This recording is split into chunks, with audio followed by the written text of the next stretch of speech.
Let's begin with our national correspondent, John Roberts, who is live in Beverly Hills, California. John, good morning to you. What else do the latest polls tell us? Greg, good morning to you. Well, you saw that, you quoted that Monmouth poll that shows a reduction of about 50% in Hillary Clinton's lead since the beginning of August.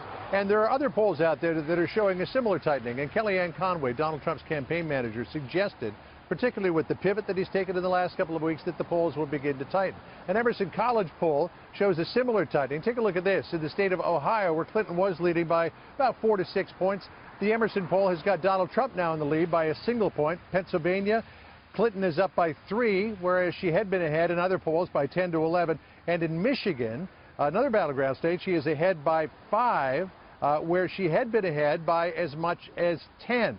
Now, why is Donald Trump surging in the polls? Well, according to Emerson, it's because of independents. In Ohio, he leads Hillary Clinton by a whopping 17 points, according to their first survey of the presidential race.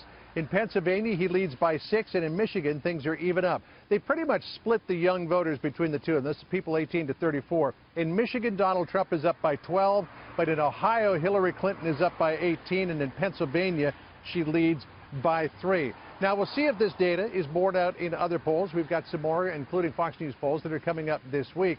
But at the moment, at least, the early indication is that, as the Trump campaign predicted, Greg, that things are beginning to tighten as we head toward the Labor Day weekend. And, of course, it's after Labor Day when voters really begin to pay attention to this race. Although I think it's safe to say a lot of people have been paying attention all the way along with this one. I think you're right about that.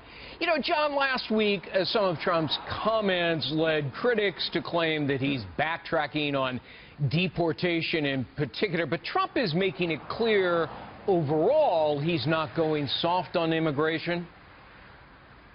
Yeah, you know, there's a softening in approach, but certainly not going soft on immigration. I mean, Donald Trump in that house behind me here in Beverly Hills was up at 3:27 this morning, tweeting out that tweet that you and Martha read about the fact that he is going to continue with his signature issue of building the wall. But he will give that big speech in Phoenix tomorrow, in which he will lay out what he's going to do with the millions upon millions of people who are in this country illegally. But according to Rick Perry, who's a big Trump supporter, a surrogate for him, who appeared on Fox and Friends this morning, this is not any huge change in policy. Listen.